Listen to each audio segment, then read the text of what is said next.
Halo, perkenalkan nama saya Faiz Kufatus Ibu, NIM 2021-03-1044-068. Saya adalah mahasiswa dari Universitas Cendrawasih, Fakultas Ilmu Sosial dan Ilmu Politik, Program Studi Ilmu Pemerintahan.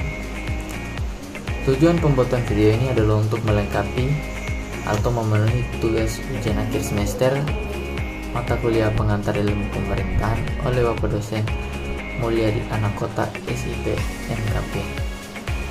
Ada beberapa pertanyaan.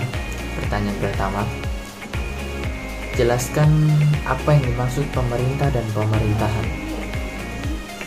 Pemerintah adalah lembaga-lembaga atau organisasi-organisasi yang mengatur suatu wilayah, contohnya seperti negara. Sedangkan pemerintahan adalah yang menjalankan tugas, fungsi, dan tanggung jawab dari pemerintah itu sendiri.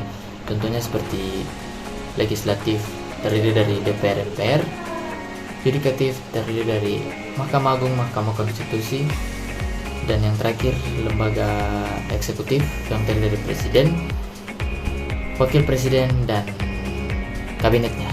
Pertanyaan yang kedua, mengapa pemerintahan dikatakan sebagai ilmu? Hal ini sesuai dengan tujuan negara yang ingin mensejahterakan masyarakat.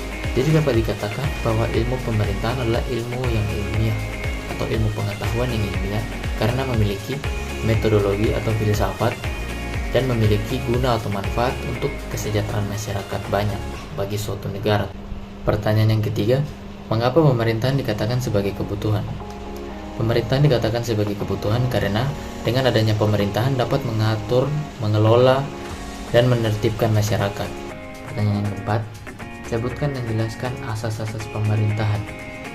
Asas yang pertama, asas aktif.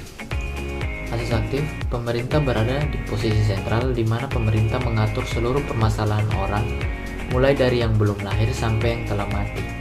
Yang kedua, asas Fritz Berthold adalah asas di mana pemerintah mampu mengisi kekosongan dalam pemerintahan. Asas yang ketiga, Press Emerson, di mana pemerintah bebas dengan inisiatif sendiri menemukan dan mengatur permasalahan atau pekerja baru dengan mengacu kepada peraturan perundang-undangan. Yang kelima adalah asas historis.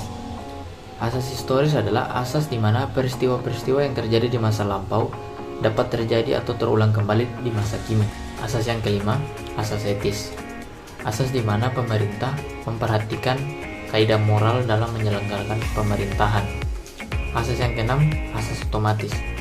Asas otomatis adalah asas di mana suatu pemerintahan berjalan atau bekerja dengan sendirinya. Terakhir, asas determinant de pouvoir adalah asas di mana kesewengangan pemerintah dalam menyelenggarakan pemerintahan dan tidak memperhatikan kesejahteraan masyarakat. Oke, lanjut ke pertanyaan yang kelima. Jelaskan tentang konsep negara dalam pengantar ilmu pemerintahan. Suatu wilayah dapat dikatakan suatu negara apabila memiliki konsep atau unsur. Yang pertama, memiliki rakyat, wilayah, pemerintahan yang berdaulat, dan pengakuan dari negara lain. Oke, lanjut ke pertanyaan yang keenam atau pertanyaan yang terakhir. Jelaskan kekuasaan dalam pemerintahan seperti apa. Kekuasaan dalam pemerintahan terbagi dua.